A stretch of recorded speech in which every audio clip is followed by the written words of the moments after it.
Good evening from Oklahoma State University, Bedlam fans. I'm Patrick Steichen. And I'm Caitlin Avery. And you're watching the Miracle Child Highlight Network.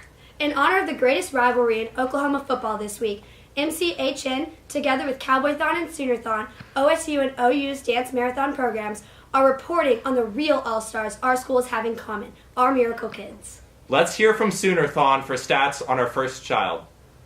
Thanks, Cowboython. We're here at the University of Oklahoma, and I'm Austin Irwin. And I'm Shreya Naguri. First up in our report, we have Brock. Brock was only 11 months old when he was diagnosed with acute lymphoblastic leukemia. He initially responded well to treatment and went into remission early.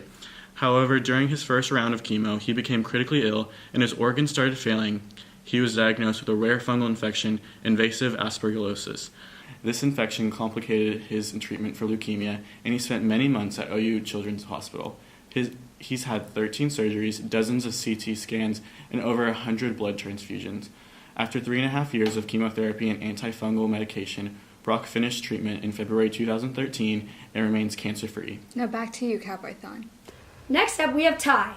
Ty was diagnosed with spina bifida at birth. Over the years, Ty's bravely made it through many surgeries and therapy and is about to celebrate his 18th birthday. You know, Caitlin, one thing that makes Ty stand out every season is his love for America's Brightest Orange and OSU football. He's actually hoping to go into sports broadcasting someday. Let's hear again from Soonerthon. Meet Connor. 3-year-old Connor was born with spina bifida and fluid on his brain and kidneys.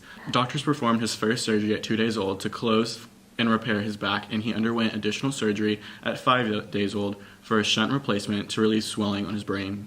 In his short life, Connor has endured numerous shunt revisions, major brain surgery, and a spinal cord detethering. Connor receives speech and physical therapy services to help him progress. Connor is a very friendly boy who values independence. Let's see who's next up on Cowboython's roster. Starting as a redshirt this year, we have our Miracle Child, Stan. He's leading the Miracle Kids in resilience this season. Just listen to these stats. After 109 nights in the Children's Hospital and 6 rounds of chemotherapy, Stan beat cancer at age 3. He's currently taking horseback riding and swimming lessons and is enrolled in preschool. This student athlete has great potential. Back to you, Soonerthon. This is Ava and Addison. Ava and Addison are twin miracles, born 6 weeks early on March 11, 2010, at the Children's Hospital at OU Medical Center. Ava was born with Beckwith-Vitamin syndrome, an overgrowth disorder present at birth and characterized by an increased risk of childhood cancer. Ava spent 6 weeks in the NICU and had 3 surgeries. Through her struggles, diagnosis, setbacks, and rehabilitation, she exemplifies a fighting spirit and a love of life. Like her sister, Addison was preterm at birth, but quickly overcame respiratory problems, jaundice, and feeding issues of prematurity under the care of Dr. Marilyn Escobedo, the Reba McIntyre Chair in Neonatology. She is an extremely happy girl who loves to dance and play with her daddy. Both of the girls are true miracles, and their family feels extremely blessed each day they spend together. Cowboython has one final all-star to show us. Meet Graham.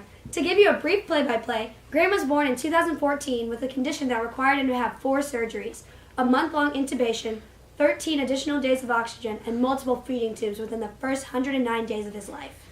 Now listen to this. Graham was able to receive all his care and more at the Children's Hospital.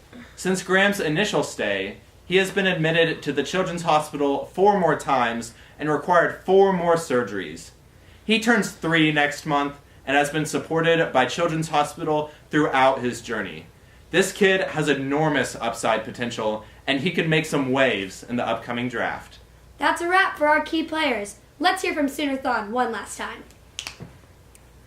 Thanks for tuning in to MCHN tonight to hear about our Miracle Child champs. Although we're rivals on the same fields, we're united for the same hospital and cause.